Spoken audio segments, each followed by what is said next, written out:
Hello, everybody. Sarah Eggleston here. Here back with your weekly real estate update for the King County area, South King County. Go ahead and get my screen shared here.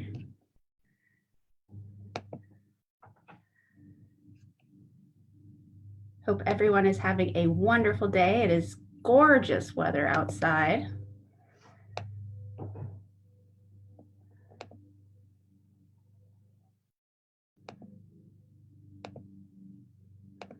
All right. So, this week in housing for South King County. So this was news from last Friday, but honestly, this is the biggest news in what's happening.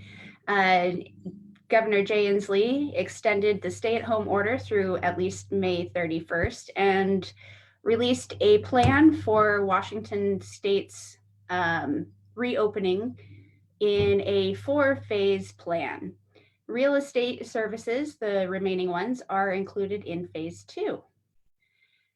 Also in that is manufacturing, new construction, retail, professional services, but the real estate offices are back open, or will be in phase 2. So once this hits, the real estate offices will be back open. More construction can happen. So any of the construction that was right now, only existing construction can happen. So new projects will be able to start. I know a lot of people are excited for their hair and nail salons to reopen. I've seen a lot of posts about that and some awesome home haircuts. So hopefully phase 2 comes quickly for some of you that don't like the way your home haircut came out. But I'm really excited for phase 2. We're going to move forward. Right now we're getting stuff done in the real estate world, as you can see here.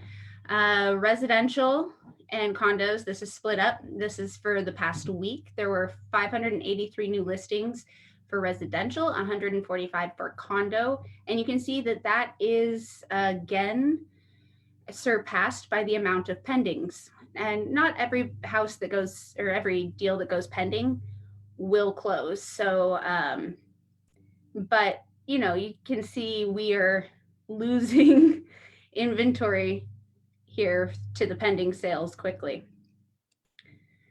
And this is if you combine the two. So you can see the pending sales far outweigh the new listings. You get a fair number coming back on the market. Those are probably some people that wanted to move out of their house before or took their house off the market due to COVID, moved out, and then put it back on once it was vacant again. Seen a lot of that. And in the last week, there were 390 sold listings, closed listings in King County. So this is pretty reflective of all of, most of those went pending during the COVID time. Some of them probably went pending a little bit before that and had a really long closing window. But you can see we're still closing deals despite the COVID situation. However, listings, you can see this is the last 3 years, but once you get over to 2020, it has a great start to the year. We start to get more listings, and then all of a sudden it kind of plummets. So there's definitely a lack of shortage in the market right now. If you're thinking about selling, now is a great time to list your home because there's not a lot of competition on the market and there are a lot of buyers out there.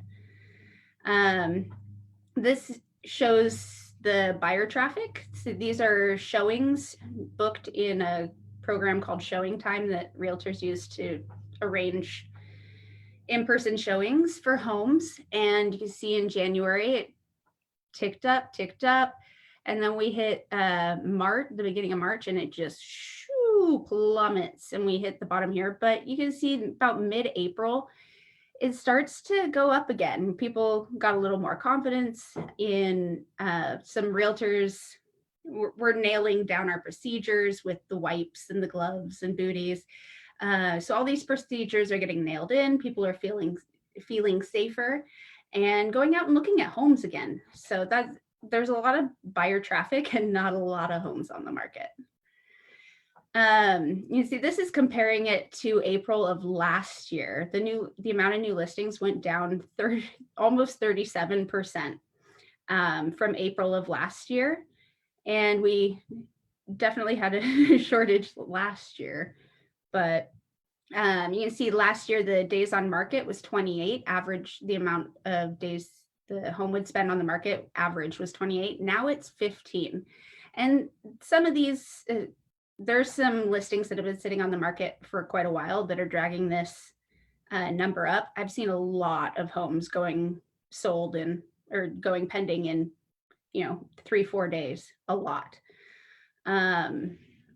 Just went pending on a deal yesterday, which had three other offers. So there's a lot of buyers out there and they're all going after the same houses. So, but if we take a zoom out of our real estate local data, this is some US labor data. The 14.7, this is the unemployed. So 85.3% of people are still employed.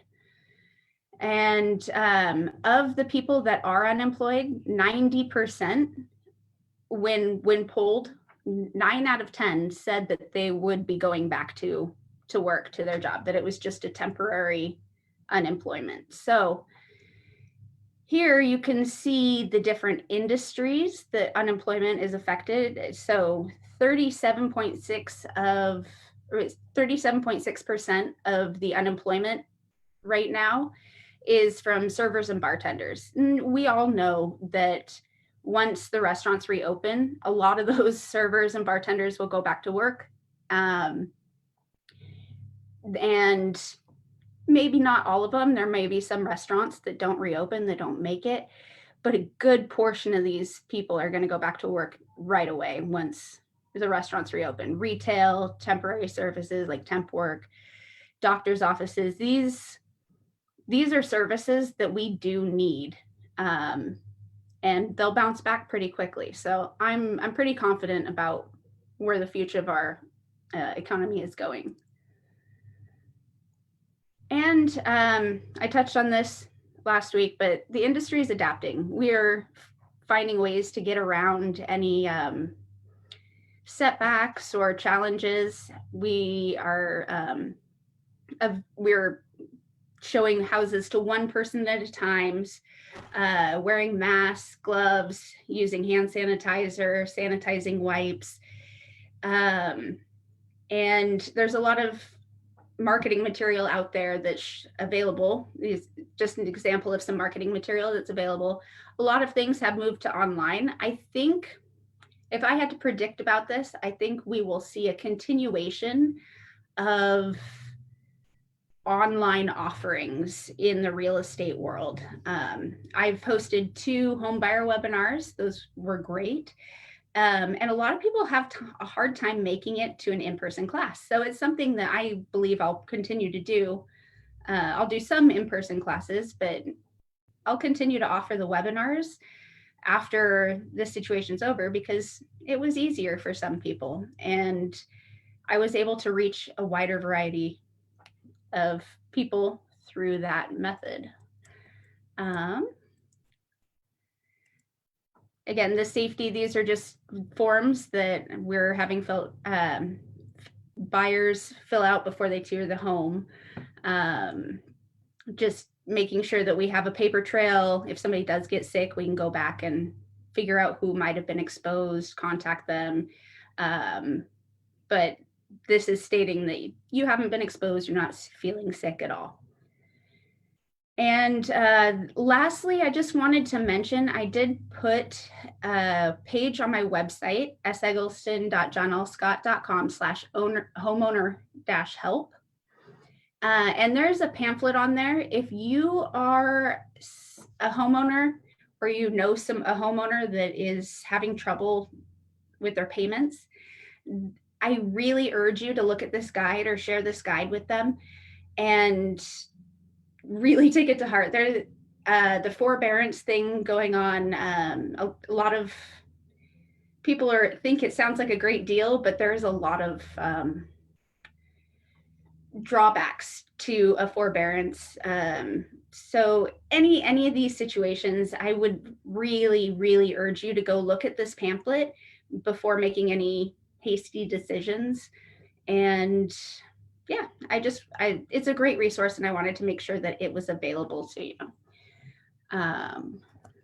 Fact, just so this is my website with the flyer there, and flip it open, has some good information. It's pretty short, only a few pages, but check it out.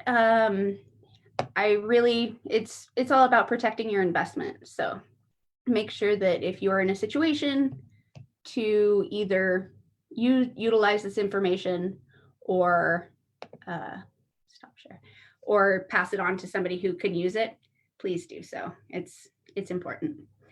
Anyways, thank you so much for joining me for this weekly market update. I will be back here next week at 3 p.m. If you didn't catch the announcement yesterday, I do have a costume contest going on right now that I'm very excited about. So head on over to my Facebook page and check that out. Dig up some things around the house to create a costume, post your picture, and get your friends to vote on it. And the winner gets a $50 gift certificate to Firestarter. So I look forward to seeing you all next week. Have a wonderful weekend. Enjoy the sunshine, and yeah, have a great day.